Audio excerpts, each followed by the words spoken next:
വേണമെങ്കിൽ ഒരു നോക്ക് കണ്ടോളൂ. ചിരിക്കരുതേ. What's your routine? What did you start your day with? What did you do today right from the morning?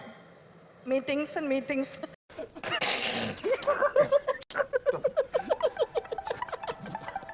Wherever I go, I take my house in my head. അസഹനീയമായിരുന്നു. Nursery പഠിക്കുന്ന കുട്ടികൾ ഇതിനേക്കാൾ ഭംഗിയായിട്ട് English സംസാരിക്കും. ആൾക്ക് തീരെ വിദ്യാഭ്യാസം വിവരമൊന്നും ഇല്ലേ, വിഡ്ഢിത്തിരെ പറയുള്ളൂ.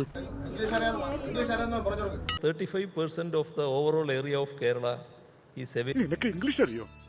അപ്പൊ പതിൽ സൊല്ലടാ. സൊല്ല്. To hold your own people here and give them the jobs they want. ദൈവമേ മൂർഖനെയാണല്ലോ ചവിട്ടിയത്. That's why in fact I took my decision. എന്താ ഷൈട്ട് പറഞ്ഞേ? ഒന്നും മനസ്സിലായില്ല, പക്ഷെ കാണിക്കണ്ട. The main challenge is the paucity of land in Kerala. എന്ത് ഇംഗ്ലീഷാണ് നിന്റെ?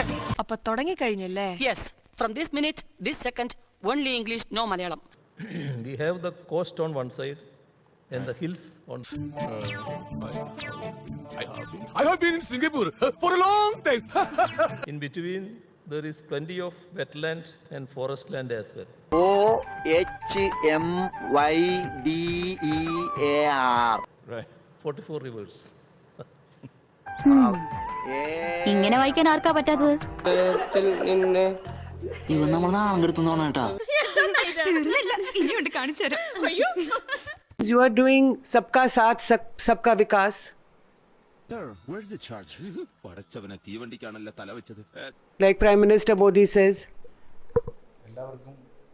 എഴുത്തുമാനെ അറിയാൻ പാടില്ലാത്തവരെ കളിയാക്കുന്നോടാ. ഏവൻ എന്തോ സാറിനോട് ഇംഗ്ലീഷ് പറയും, സാറിന് പിടികിട്ടിയില്ല. അത്രയല്ലേ ഉള്ളൂ.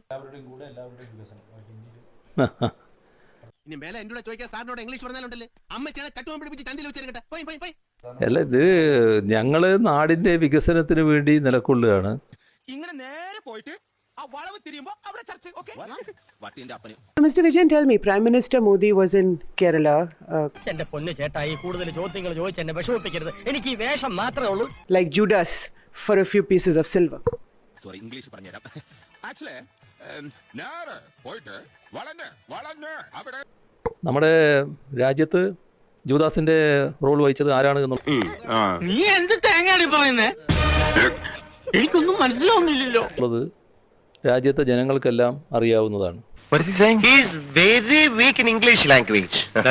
ചെറുപ്പത്തിൽ വേണ്ടത്ര ഇംഗ്ലീഷ് പഠിച്ചില്ല. കുട്ടിക്കാലത്ത് കാരണവന്മാര് പള്ളിക്കൂടത്തിൽ പറഞ്ഞു വിടുമ്പോ പറങ്ങാണ്ടി പറക്കാൻ പോയാൽ ഇങ്ങനെ എണ്ണി വാടും.